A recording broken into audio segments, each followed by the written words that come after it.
Hello again, everyone. It's Todd Staruch, the horror nerd, here at Scares That Care Charity Weekend 8 at Williamsburg, Virginia. It is Friday, the first night of the convention. We are getting things off to a rollicking start. We've got a busy show. You can hear the noise in the background. I have the honor and the privilege of sitting here from the Amityville Horror, E.T., Mr. KC Martel. KC, how are you today? Wonderful, thank you. Good. How's the show going so far? This is awesome. You know, I haven't done a show before. This is literally... This is your first convention? Ever.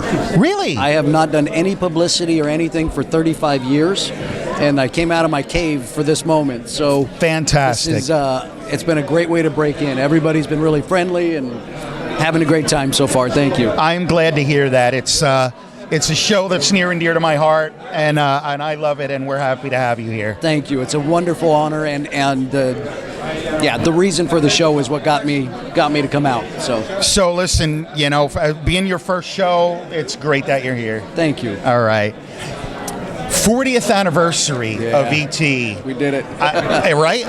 So I'm a child of the 80s, so I literally grew up with this film. Me too. Near and dear to my heart, right? Like most of us.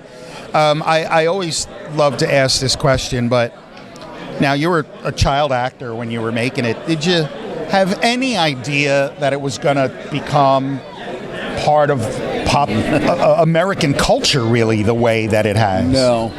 Could you? I mean, we were proud of it, and it was unique when we filmed it, and I think there was something really special when we were filming it, but as far as how it was edited, put together, and then ultimately received, when E.T. first came out, there were lines 13 hours long around blocks, and we just never seen anything like that before, so it was an honor in the moment, and to be part of Americana today. You know, kind of a current Wizard of Oz. Every Thanksgiving, we're that nighttime movie, but I don't think anybody could have really seen that coming. No. Yeah, I mean, let's see. So I was 14 when the movie came out, you know, and of course we loved it back then. I hated Steven for messing with my emotions the way he did, you know. Yeah, he did that. But here we are. So how was it working, you know, again, as a child actor, working with Steven Spielberg as far as his style and working with so many child actors in the film? I have to tell you, I've worked with a lot of directors, and I've had the good fortune of working quite a bit over the years, but I've never worked with anyone quite like him. I mean, you mentioned messing with emotions. He did that when we filmed. He would say things like in a scene, "You guys are exhausted, it's been a long day.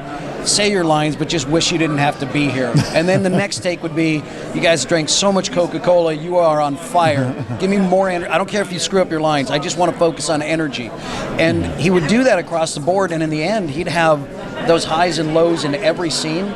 And then when he went to the editing, he was able to do anything he wanted. Right. And I've never seen anyone else do that. He understood us on a personal level. It didn't feel like work with him. It was just a blast. He's a master craftsman. That's great to hear. Yeah. Do you have a favorite memory or anecdote maybe from the shoot that sticks out with you after all this time? Yeah, I'll tell you. When I first met Drew, she was just a little nothing, full of energy and full of herself. She knew who she was. And it was on the side of the sound stage, and I think I was about 13 at the time, and I was introduced to her, and her mom was standing there.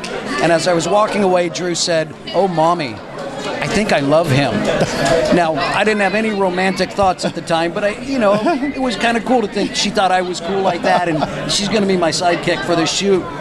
And then I was around the bend, and I heard her get introduced to someone else, and at the very end of that, she turned and said, "Oh, Mommy, I think I love him." And Drew had us all wrapped around her finger. I'm sure. Right out of the I gate. have no doubt about that. She was 6 years old or whatever, and she knew how to run it. So, very cool. That's probably one of my favorite stories, just how smart Drew was. Very cool. I can't even imagine what it must have been like to work on a movie. The closest I came was going on the ride at Universal Studios. I'm like, oh, this seems cool. Yeah, you know, it's a blessing and a burden, right? I mean, it's just one of those things that is always with you.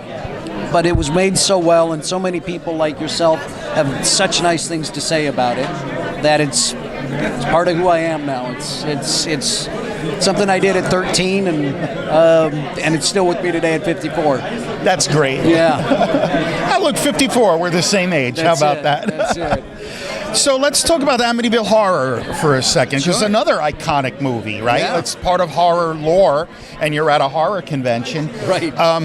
Are you yourself a horror film fan? I'm not. I appreciate a well-made movie, though. Okay.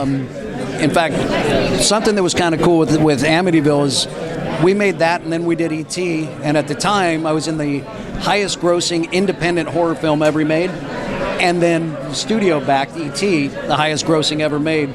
So I was trying to just put it out there, if you just hire me, your movie will be wildly successful, but nobody believed me, so I don't think I was actually the real link there.